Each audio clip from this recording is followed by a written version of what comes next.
Drainage.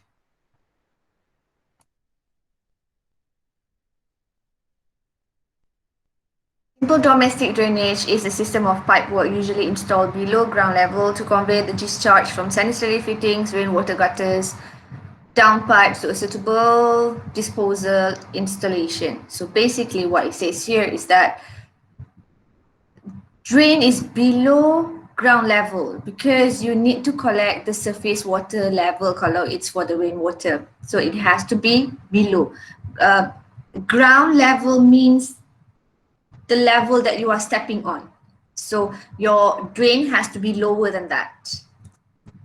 In Malaysia, a separate system is used to drain sewage and surface water, but there are several areas that I know which combine both systems. That we will see what is a separate system, what is combined system. Circular closed conduits are used as sewers, and open channels drains are used as surface water drainage. But we also have subsurface drainage kat bawah yang dipakai culvert. Surface water as a result of rainfall must be drained as fast as possible out of the development area to avoid flash flood, to avoid ponding, to avoid water penetrating in your structure. So we need rainwater to move out from the development area.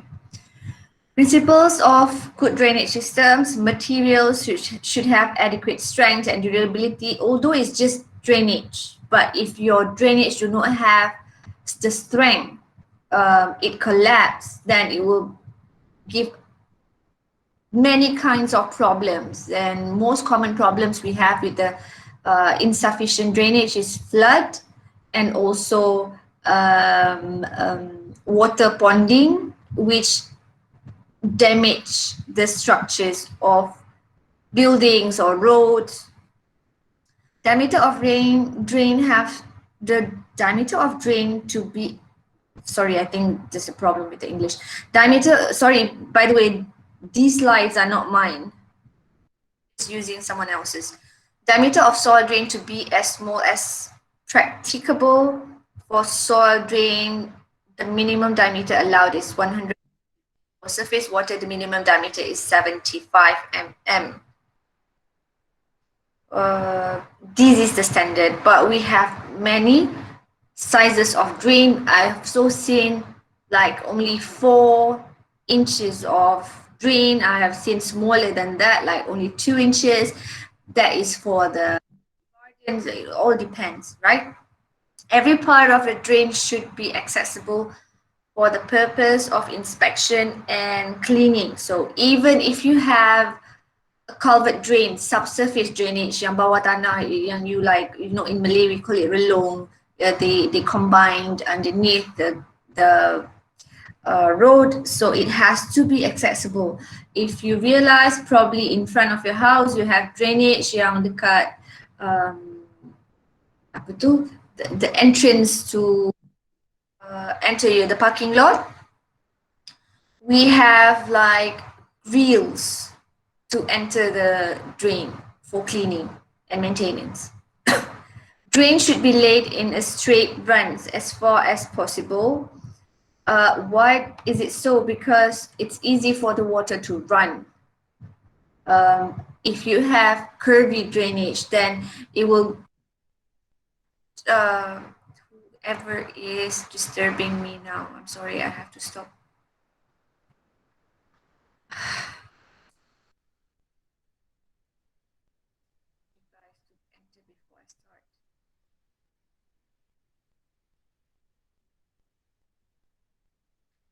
Should be laid in straight runs as far as possible, because when you have bends on the drains, then you will have more,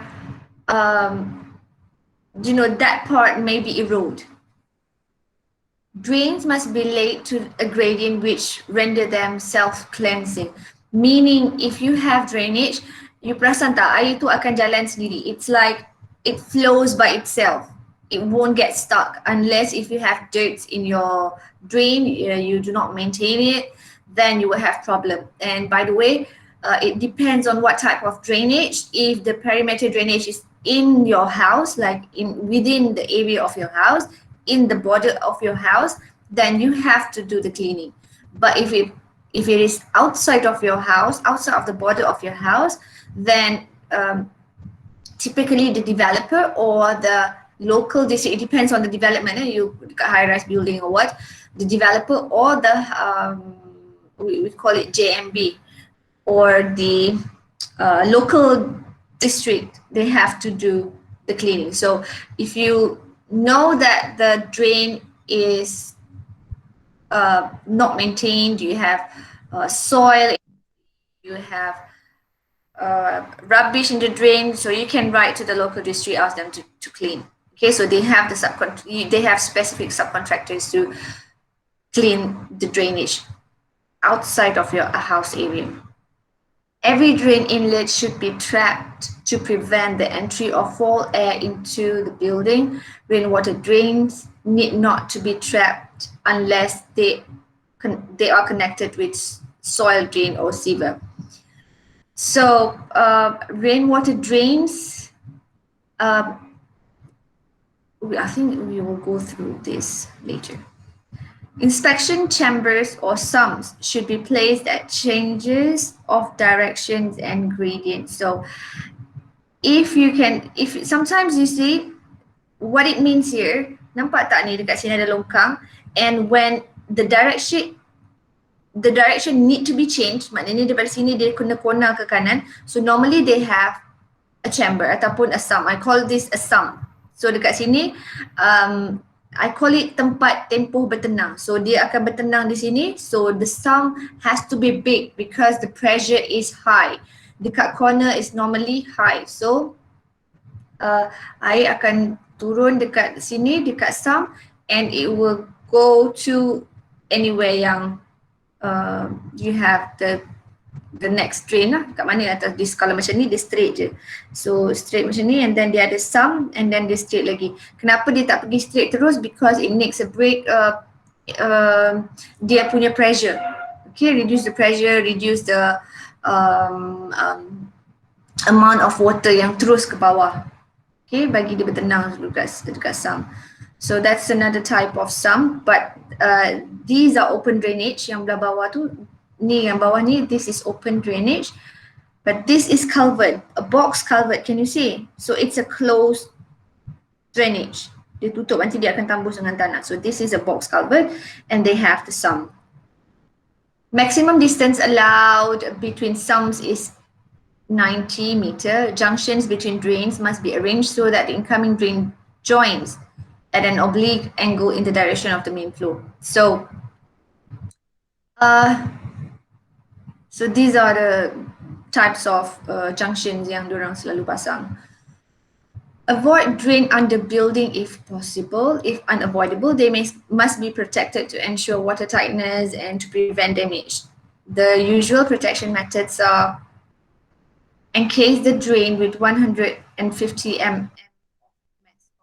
Use cast iron pipes under the building, but if possible, we want to avoid, because if you have over time, 10 years, 20 years, even if you use PVC pipe, sometimes because of heavy load, sometimes because of ground movement, you may have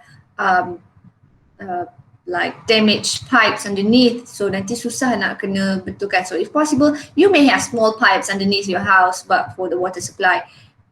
But if possible, do not have like very big drains bawah rumah. So if you know that area ada sungai ke apa, you letak culvert, lepas tu you nak buat rumah atas sungai, atas culvert. So that's maybe not advisable. Combined system. Combined system is simple and economic method due to no duplication of drains. The advantages: ease maintenance, all drains are flushes when it rains, and impossible to connect to the wrong sewer. So basically, combined system is when they connect the rainwater and also sewer water together sorry, and then discharge them. Disadvantages, all the discharges must pass through the sewage treatment installation, costly and difficult when heavy rain. So what happened at my area, hang on, before I tell the story, kita tengok dulu yang lain. Okay, so that's the illustrations for both combined and separate system. If you can see in the combined system, the roof drain, ataupun if you know you've learned roof, right? You have roof gutters, and from the roof gutters you have rainwater down pipe. So that's what we call the roof drain. And you have also longkang like perimeter drain to collect surface water. So all this water, and also the dirty water, I would say dirty water, will go here. And they will combine together in a big pipe. And this will go to the treatment plant. Of course, they will have an overflow pipe. So when you have a combined system, you just imagine you have the dirty water, and also I call it grey water, like from the kitchen it's grey water, but from your toilets it's dirty water. And roof drains is like rainwater, combine all together, masuk dalam treatment plant. Lepas tu bila heavy rains, dia banyak sangat air masuk dalam treatment plant. So treatment plant tu jadi penuh. So this is what happening at my area. Bila hujan je, a contractor told me they had problem dekat treatment plants because the level rise so much. Dekat sini hujan kalau lebat memang lebat sekali. Dekat you know Sri Iskandar, it's hot, I know. It's I think top 5 of the hottest area in Malaysia, Sri Iskandar. But when it rains, it pour like dogs and cats. So it's like really, really heavy. So because we have this system, they had problem at the treatment plant, especially to maintain and to do like repairing works. So we at my area we have fasa 1, fasa 2, fasa 2A, 2B, macam tu lah. So I do not know what's the fasa. So they realized that this combined system is problematic at the treatment plant. So for the new houses, they do the separate system. So now for the separate system, water from rainwater, basically from the roof, from your surface, it will go to the storm sewer. So that's the clean water. I call rainwater as clean water. And the sanitary drain will go to the different sanitary sewer. Okay, and you can also have storm drain, is the open drain yang I cakap tadi, air hujan lah. So dia akan masuk dalam storm sewer. So this system is better because you do not have how do I say, macam traffic jam dekat treatment plant. So we do not have that problem anymore now. No, we still have the problem because we still have the combined system, but the problem is not increasing because they make a separate system for the new development. And if you can see here, the overflow is for the stormwater, not for the sanitary sewer, because for stormwater, it's clean, like I said, so you can actually direct it to the nearest river or pond, okay, because it's clean. It may be polluted, but that's a different story because rains will go in the river anyway. But here, kalau you tengok, dia tak ada overflow. Kalau ada overflow, then masuk dekat dalam ni, then it will be really polluted. So it's not good. Separate system, common method in Malaysia, use 2 separate drainage system. I have explained: surface water drain, discharge rainwater and conveys this direct to a suitable outfall. And sewer system, you've seen in the illustration, receive all the soil or fall discharged from bath, basins, sinks, shower, toilets, all the dirty and grey water. More drain pipes but smaller treatment plants. So you will have less discharge water at the treatment plant.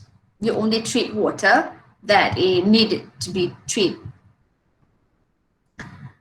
Types of drain, so we have in Malaysia, because we have heavy rain, so we have different types of drainage system in Malaysia. So basically, just now you've seen I cakap dia ada open and closed. So for open drainage, we have the U drain, the V drain, the a combined U, you have U drain, you have V drain, you have scupper drain, you have, nanti kita akan tengoklah gambar-gambar dia. And for the subsurface drainage, normally we use the culvert, the box culvert or the round culvert, so it depends. Okay, so this is monsoon drain. I believe, I don't know, but I think most of you have seen this big drain. It's called monsoon drain. When I wrote about drainage, I'm actually writing about a drainage system now. So when I wrote about, how the perimeter drain linked to the roadside drainage and then link it to the monsoon drains, and I realized that this monsoon drain is very common in Malaysia. We call it monsoon drain because when I wanted to Google more about monsoon drains, like I couldn't find many references referring to monsoon drain. Then I realized I think monsoon drain is common in Malaysia because we have heavy rain. So monsoon drain is basically not the first drain you see in your house. In your house, dekat keliling rumah tu ada small one. That one is normally we call perimeter drain because dia akan pergi dekat perimeter keliling rumah you. So from the perimeter drain, it conveys water to roadside drainage. Roadside drainage dekat tepi jalan, kat luar rumah you mesti ada jalan kan? Tak mustahil keluar terus sungai. Itu memang hebat lah. So you have jalan raya. Tepi jalan raya tu you maybe have like a big parit ataupun you have a roadside drainage. So kalau you perasan dekat jalan raya, highway ke apa, from roadside drainage dia akan convey water terus pergi ke kita ada inlet, apa tu kita panggil pond tu, oh god, retention pond. So selalunya daripada roadside drainage ni, bawah jalan raya pun ada culvert dia alirkan air melalui bawah jalan raya. Depends on the design. Lepas tu dia akan selalunya pergi dulu kepada retention pond. So kalau you tengok dekat kawasan rumah yang besar-besar, fasa yang besar-besar, selalunya they will have a retention pond macam kolam. Dan selalunya kolam tu ada fencing lah sebab dia sometimes dalam, it depends. So they have fencing at the retention pond. Lepas tu from the retention pond dia ada outlet and dia akan pergi ke monsoon drain. So this is the monsoon drain. So monsoon drain ni dia akan bawa air pergi masuk sungai. So kalau monsoon drain you kotor macam gini, nampak ni macam air rasa macam kotor. So air yang masuk sungai pun akan jadi kotor. Cantik-cantik air hujan turun daripada rumah, rainwater, your rainwater is beautiful. I love rainwater. Masuk dalam longkang dah kotor sikit, then masuk lagi dekat dalam monsoon drain, orang buang sampah, very uncivilized. We have that people still here, especially not Malay. I tak nak cakap Malaysia lah, terkejut hati. We said, in KL, I nampak kebanyakan yang buang sampah are not Malaysians. They are from, can I say it here? Foreign laborers, foreign workers who are from the third world countries. I'm not going to mention the countries, but they do not know, they are not civilized people like us. So jangan buang sampah merata-rata because if you see the marine life, aqua life, ikan makan plastik, sedih tengok ular makan plastik. Don't throw rubbish in the longkang or in anywhere. Simpan Even though sebesar kertas gula-gula tu. Okay. Ajar si pula. This is concealed drain ataupun culvert macam saya cakap tadi lah. Dia masuk dekat dalam dalam bawah tanah, subsurface drainage. And if you realize the diameter here is smaller than the diameter outside. Kalau nampak dia macam mulut dia besar kat sini. So it's called spigot socket RCP drain. So when they wanna connect, yang hujung ni akan masuk dekat can you imagine? Yeah, so yang belakang can I just point yeah, this part yang belakang ni akan masuk dalam part yang depan ni. So yang depan ni lah. So dia akan sambung macam you main Lego. So it's easy, but of course the junctions dia kena secure jugalah nanti. Normally dia grout ke apa ke. Okay, yang ini dia kata with rubber joint. So they have rubber joints because rubber is normally it's watertight, but we know that rubbers over time it will wear off. So you still need maintenance. This is a box culvert. So they cover the drain and then they will backfill. It depends. I've seen this type of drainage system and I've seen that it's covered, but it's covered with the concrete slab, but it is not covered with the soil. So I can see the penutup. For this, they have a mortar joint. Okay, PC open drain. So when you have open drainage, macam saya cakap tadi dekat sini dia punya sump, this is straight vertical, tiba-tiba dia nak pergi horizontal, you need to have a sump. Sebab bila dia corner, dia akan ada pressure kuat kat sini. Kuat pressure dia. So you do not want this part to erode ataupun terhakis, pecah. You do not want. So air ni, I always tell my students for building construction, we need water to do construction, right? We need to mix concrete with water, cement, aggregate, kan? But water is also the biggest enemy in the construction and to the buildings. So once it enters your buildings, you will have so many problems. You will have problems with fungus sebab dia selalu basah. You can have problem with electricity problem sebab dia masuk ikut soket. I have the problem now, especially kalau hujan lebat, angin tu tiup. Itu sebab saya cakap arkitek zaman sekarang nanti kan arkitek dengar ini video marah pula. They design it, I do not know how. Bila hujan lebat, you percaya tak dekat dapur air masuk melalui soket elektrik.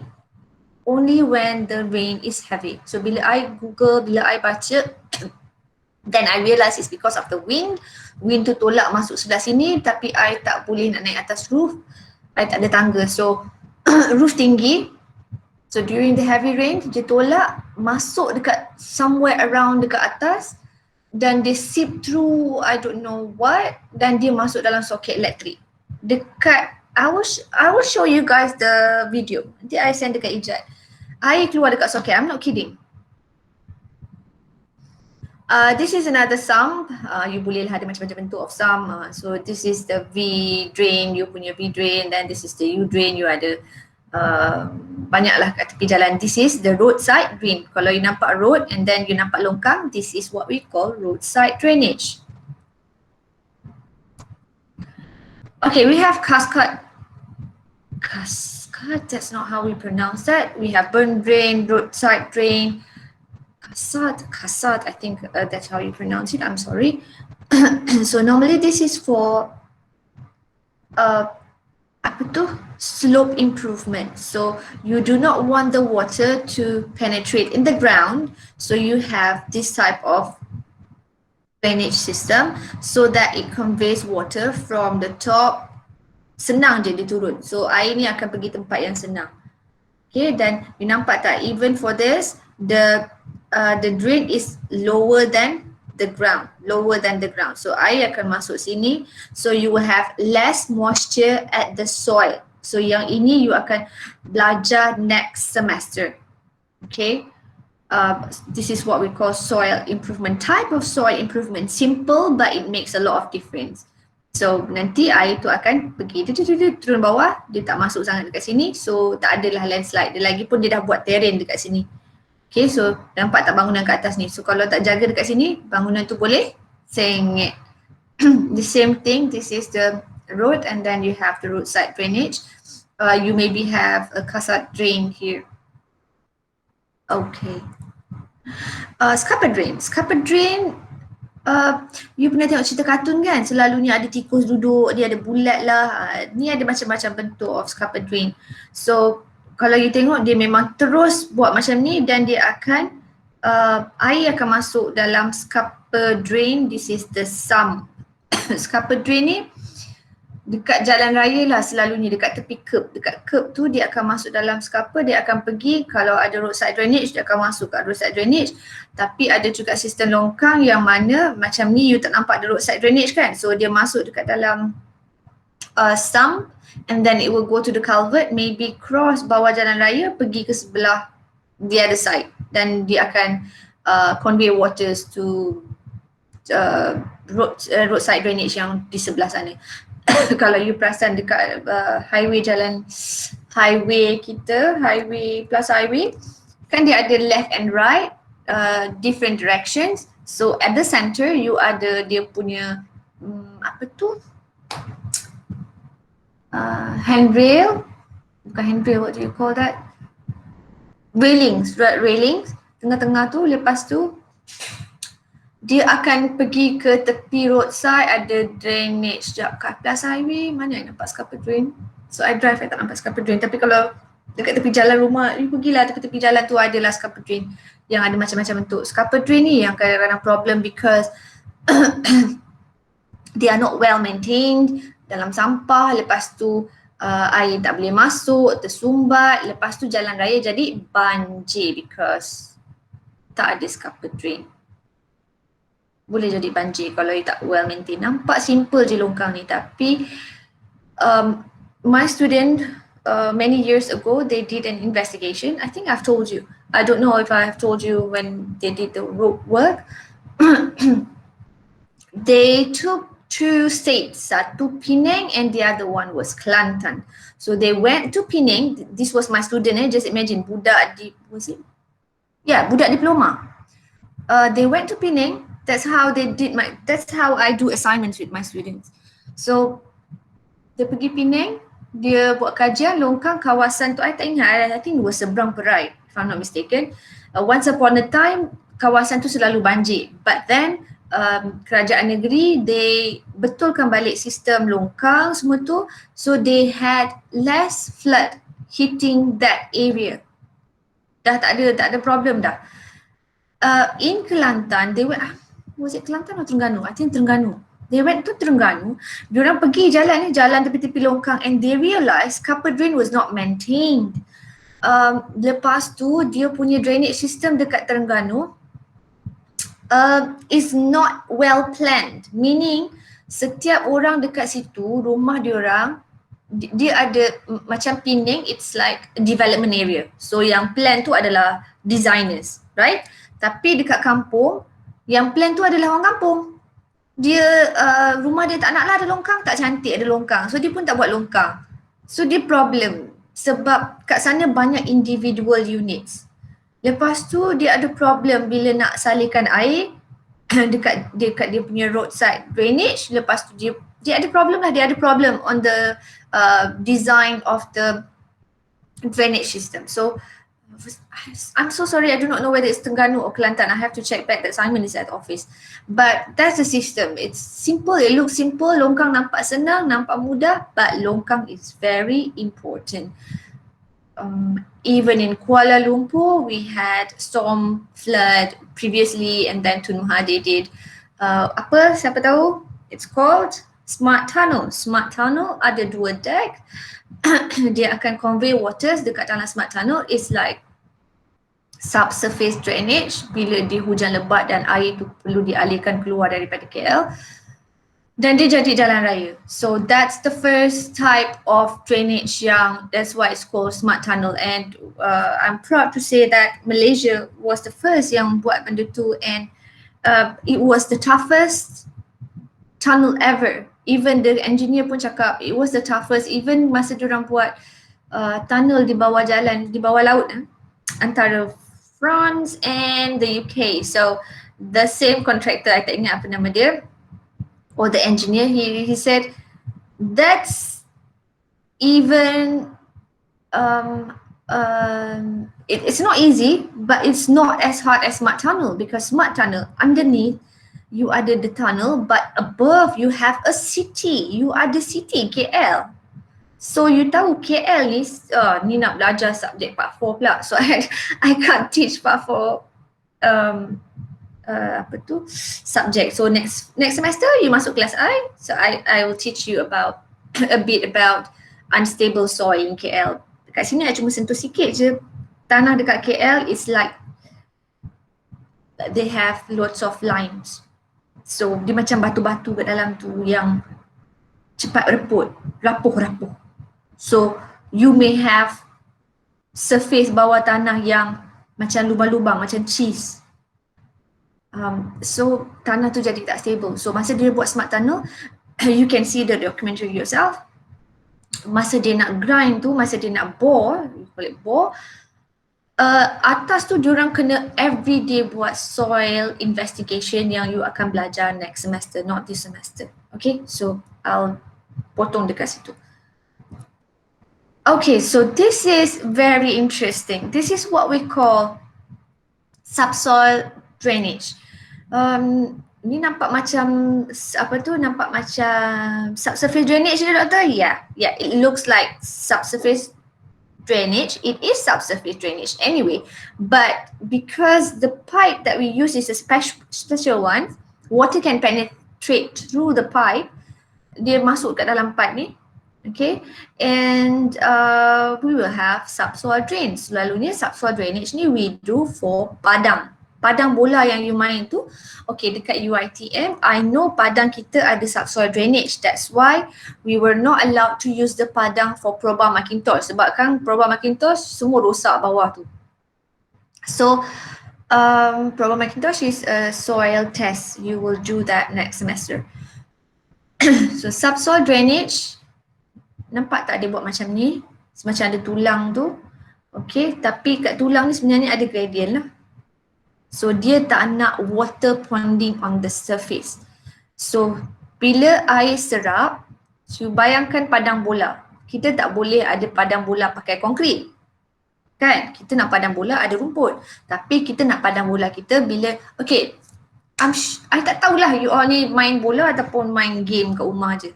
Kalau you ada padang bola kat kawasan rumah you and you pergi main bola, bila hujan, air bertakung kat atas padang bola tu. Okay, itu yang I nampak lah. I don't know apa yang you nampak. So maybe kawasan perumahan you ada subsoil drainage kat padang bola dia, tapi very unlikely developer akan letak subsoil drainage dekat dia punya padang mainan. Okay, so bila air bertakung, you nampak air bertakung, lopak-lopak air you main selalunya kat kampung lah. Itu memang kita nampak sangatlah dia tak ada subsoil drainage. Tapi if you go to UiTM yang besar, padang besar tu, bila hujan, macam mana hujan pun, lebat pun, air tidak bertakung sebab dia dah masuk ke dalam. Dia dah masuk pakai cohesive, non-cohesive soil, yang tu kita cerita next semester lah. So dia akan masuk ke dalam tanah dan kemudian dia akan masuk dalam pipe-pipe ni, dia akan keluar ke longkang. Longkang, there you have the roadside drain ataupun it will go to the water, what did I say just now? Pond apa pond tadi? Pond, I can't remember the pond that I've mentioned earlier. Okay, so these are the types of drains. You have the V shape. It looks like the V shape, yeah. So it's the V drain, this is the U drain, this is the RC drainage, this is apa tu?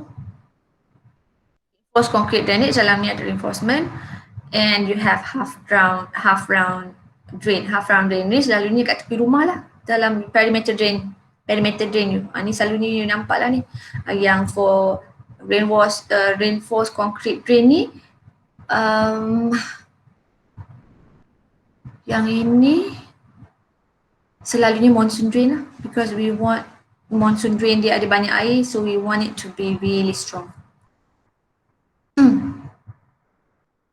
Characteristic of various types of drain, cascading drain, scupper drain, roadside drain. So you can read this characteristic I've mentioned earlier. Installation and laying of reinforced concrete pipe or stormwater drain. So this is yang kita kata tadi sewer, stormwater sewer tu kan. So the first one, they excavate the trench. You know what is excavate the trench? You dah belajar masa part 1 and part 2. Excavate trench. And number 2, nampak tak dia ada yang spigot tu, so dia akan masuk dan dia akan sambungkan. This is also dia punya ni lah, dia punya apa tu, keratan. Macam cakap, this is daripada tepi, ni daripada depan. So dia akan sambung dan dia akan angkat each of the culvert using crane. Manusia tak boleh angkat ni, kena pakai crane. So kena banyak pakai safety lah kat sini, takut terkepit antara longkang tu. Longkang terkepit memang putus dia punya kaki. So kena berhati-hati. Dan selalunya it's good to have a lean concrete dekat bawah ni supaya ni tidak bergerak, tapi it depends on the design. So nombor 4, dia letak, I do not know what is number 4, maybe dia buat jointings, and number 5 dia letakkan sump yang I cakap tadi. Okay, sebab dia nak corner, nampak tak daripada sini, number 5 ya. Dia corner, masuk sini, dia keluar sini. So this is at the corner, you need a sump. So you connect this pipe, masuk dekat dalam sump, and this sump is also precast. Dah siap dekat kilang, dia datang just letak kat situ je. But when you join this, sambungan dia pakai batu bata. So this part here is also important supaya you tidak dapat air yang bocor. So dekat sini kena be careful lah, because these are the jointings. And number 5, number 6, you letaklah penutup dia. Okay. So construction of concealed drain. Concealed drain is subsurface drain. Okay. Dekat sini I do not know the pictures macam mana disusun. Okay, so it's the same thing. Excavate trench, tapi kalau you perasan dia excavate tu dia ada level. Tinggi, rendah, rendah. So yang ini dia buat memang nampak dia punya level tu, dia mungkin sebab dia bukit tinggi. So dia nampak dia punya level tu turun macam tangga. Tapi kalau yang you punya rumah dengan jiran sebelah you sama atas sama level kan. So gradient tu kadang-kadang you tak nampak, tapi air jalan tapi you tak nampak. Lepas tu dia letak connecting pipes kat dalam tu. Lepas tu dekat sini sama juga dia lah, dia susun batu-bata and then dia plaster. So it depends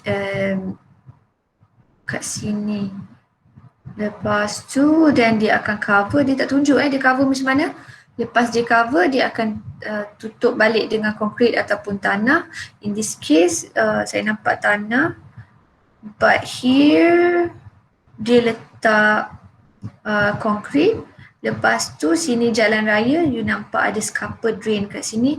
So dia akan combine semua masuk dekat sump ni. So nanti sump tu akan jalan pergi ke tempat mana yang diorang dah design.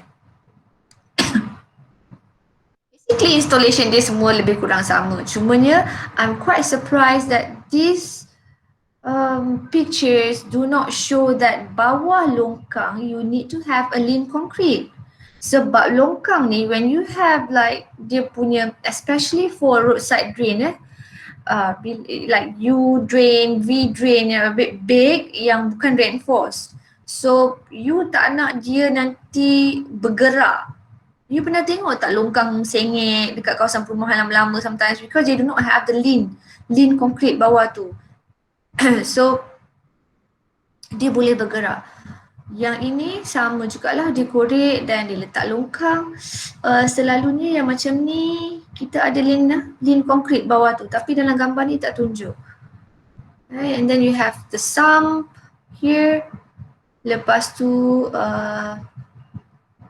so dia letak bracing supaya tanah tu tak bagi pressure dekat dia punya walls dan dia tak patah masuk ke dalam. So they use bracing sehingga diorang siap kerja. Lepas tu dia tutup dengan cover sehingga ke hujung. So siaplah longkang dia. So dia jadilah covered drain sebab dia tutup dengan tanah balik. So maybe atas tu nanti dia akan buat jalan raya. Golf course drainage and subsoil drain. Okay, yang tadi kita nampak tu was for golf tempat golf ada pokok kelapa. Pokok kelapa apa tu? Pokok kelapa sawit. Kelapa biasa. Padang bola, padang golf. Daripada main golf, you nak main sekali tengok air penuh. So that's not a good golf course. Sama juga lah ni. Sakit dekat dah cerita. Okay, ni longkang yang dia letak V-drain. Dekat tepi ni dia ada wall. So dekat tepi sini probably they will fill backfield. Dekat tepi sini kalau you tengok dia punya thickness is 1 brick thick. Tebal tebal. 1 brick thick is tebal. So dia buat brick wall. Lepas tu maybe dekat tepi ni dia akan levelkan tanah ni. Dia akan backfill. So they need the wall. They need the wall untuk tahan daripada masuk longkang. So it looks like a good longkang to me. Ni perimeter drain yang tengah-tengah ni dekat rumah you. Sometimes you have just like the round one. Kalau you tengok dekat garden, sometimes dekat Zen garden kan dia kecil-kecil. Kadang-kadang ada saya tengok orang pakai PVC pipe biasa je, like 2 inches punya PVC pipe untuk alirkan air keluar daripada garden. Drain construction method. Excavation, lepas tu concrete formwork and reinforcement, drain base macam saya cakap tadi, lean concrete. Normally kalau kita nak tahan lama, we should have the base. Macam ada wall ni, dia sebab dia ada wall so wall ni kita tak nak dia duduk atas tanah, kita nak dia duduk di atas lean concrete. So selalunya design macam ini, kita ada lean concrete di bawah longkang tu. Brick wall and plastering, drains, pipe fittings, lepas tu testing. So this is the plan. Nanti you bagi practical, nanti you tengok drain layout plan macam mana dekat sini, kat mana dia punya ground level kat sini berapa, ground level kat sini. Dah belajar buat survey kan, so nanti you pergi ke site, probably you kena buat survey supaya janganlah pula longkang you sepatutnya turun, dia punya gradient naik pula. Okay, tu yang dia color-colorkan tu adalah drainage system. So you can see all the detailed drawings in the notes. Okay, the notes you can find it in the YouTube.